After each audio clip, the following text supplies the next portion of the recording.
Hey, it's Jason from QueenRightDial, and we're going to show you how you turn one hive, one big hive, into 4 hives using both the horizontal hive from Ricky Rourke as well as the QueenRightDial. And we're going to show you how the QueenRightDial works with this hive, and it can help make your job a lot easier when you're trying to figure out what you're doing with these multiple colonies now, and tracking their progress. Check this out. Let's get inside the hive. Let's see what we're going to do. We're going to talk about the QueenRightDial and a horizontal hive. Let's get at it. Okay, folks, this is the horizontal hive from Ricky Rourke. They made this amazing hive. His wife, Ruth, painted it for us a couple years ago.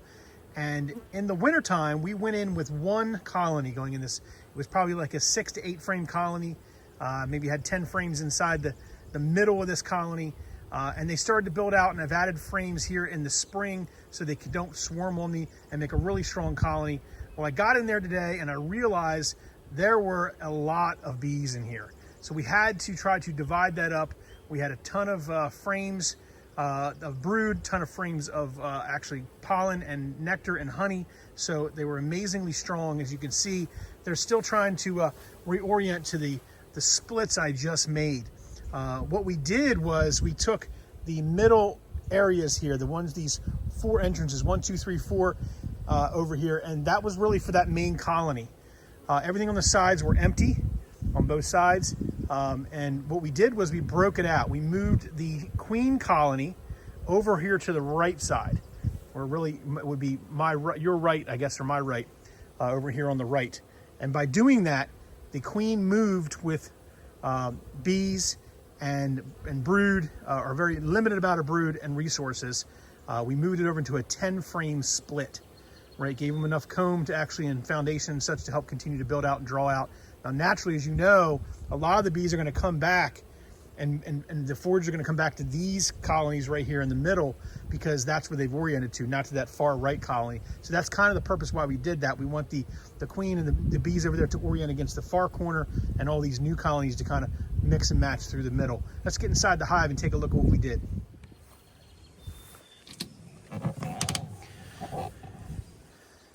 All right, so as you can see, we've got different compartments in these horizontal hives, and we love these for this purpose, because we had 1 strong colony here of about 15 frames right here in the middle. It might even been 20 frames. I think, if I recall, it's probably 20 frames. So 20 frames, you had this one, 5, 10, 15, and 20. You know, we had a couple outside frames that really didn't have a lot on them, but they were working to build out. But we had several frames of brood, probably about 8 frames to 9 frames of brood out of those 20. So half of it was brood, half of it was resources. So we made some splits.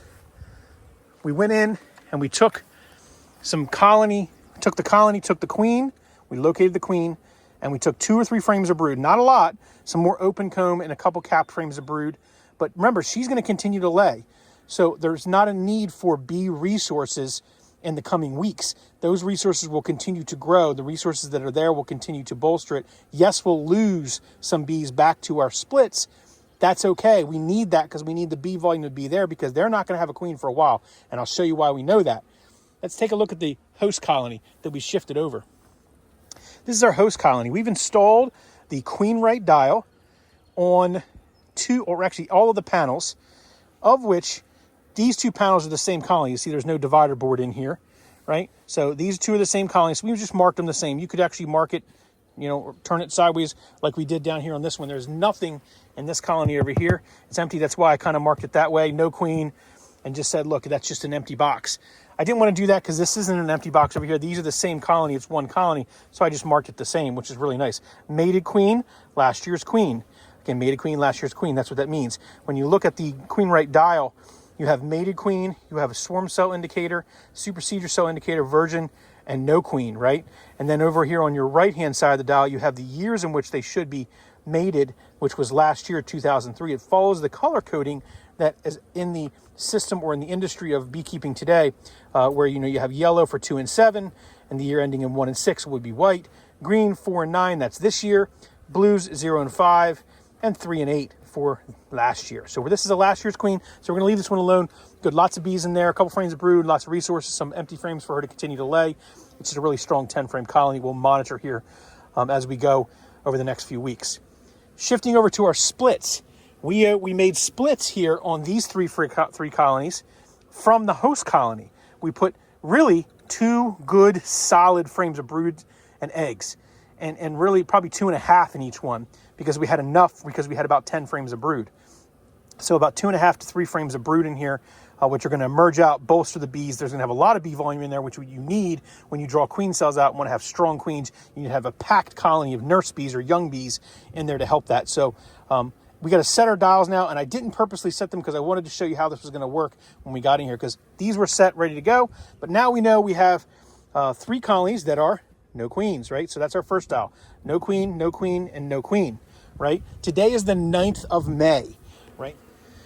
And we've replaced the dial where we've marked a mated queen, as you can see on the traditional status indicator dial, where you would mark the year of the queen that she was mated. Since we don't have queens over here, we've replaced it with the mating dial. And the mating dial is an individual dial that you can get and place on a colony. It comes with a base, the inner plate, and the top plate. And that's the standard mating dial. We have that on a few colonies that we use in our apiary to measure individually. But because we're kind of doing a full system here, we've used the dual dial. We pulled off the actual Pac-Man indicator off of it and screwed in the 2 plates from the mating indicator. They all work together in kind of a continuous system.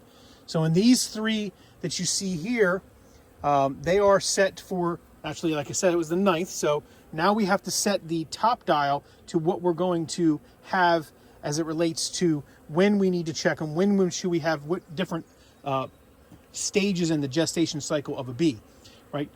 So this is really a queen bee gestation cycle, right? So we're going to have to make sure that we set it such so that we're going to assume the longest period possible, because we want to make sure that we give these bees enough time to identify an egg, identify a 4-day-old egg, identify, whenever 3-day, 4-day-old egg, when they typically have that egg is identified, and they start to just continue to feed that royal jelly and not bee bread, so that it will start to build out a queen cell for replacement. These are going to be emergency queen cells. These are walk-away splits, so they might build several queen cells in these, and we'll come back and check and see what they do and adjust accordingly. But let's set that for the first point in time, and we have the 9th here. And again, we're just going to assume that we have eggs in here, and they're going to realize they're queenless. And we're going to set that indicator here so that the line is set up so that there's an egg that's identified here. This is a day 1 old egg, right? The queen just laid it today. They're going to look for it, and they may identify by tomorrow that they're queenless. They may start to graft a cell or draw a cell. And really, if you're grafting on day 4, that's again back to when I was mentioning when you want to graft. You look for day 4 old eggs, and that's where that graft indicator tag is in there. Really, we could just put egg and then do larva and have a full larva period here. But we wanted to give someone the indicator that if they were grafting and that was their start point because they grafted a 4-day-old larva, then that would be on today on the 9th rather than the egg.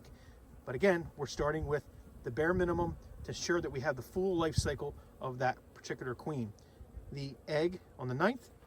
This is the egg on the 9th.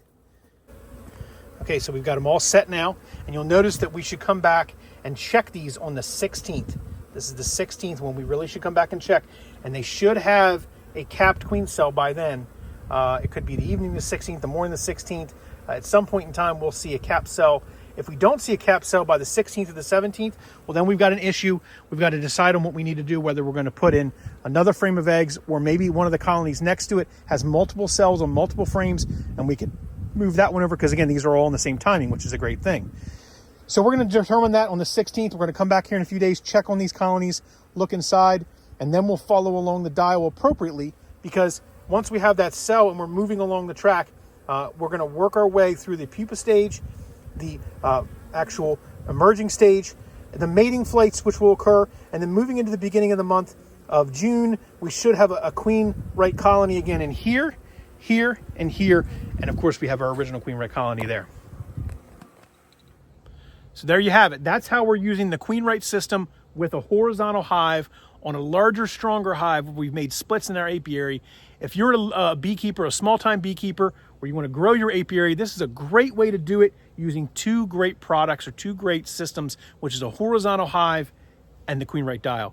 Stay tuned, because we will do a follow-up video eventually on the QueenRightDial and how these performed, whether they got mated, maybe they followed the track. We'll check back in, give you an update on that in another video.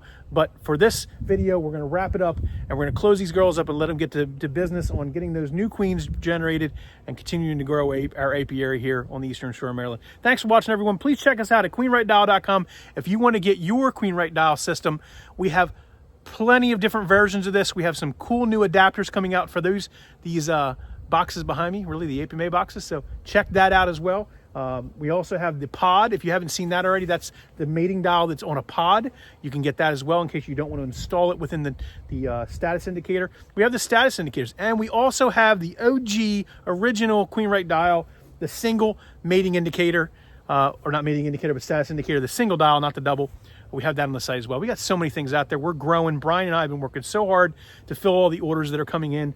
We wanted to get information out about how we're using in our apiary, how they last, they're weather resistant, they're fade resistant. We're going and installing them on the inside of this horizontal hive, so that's not even going to be an issue. But it's going to be great because these things are going to last us through several iterations of creating new additional colonies and expanding our apiary. So stay tuned, check us out, subscribe to our channel here, subscribe to Brian's channel over in Castle Hives and Bohemia Apiary as well. That's my channel. Go out there, follow along. We love talking about bees. We love building innovative products for you, our audience, as well as the community of bees. So check us out, follow along, and enjoy your bees as we continue to manage ours and our apiary and try to come up with new ways to help you as a beekeeper and help the community. Thanks for watching, everyone.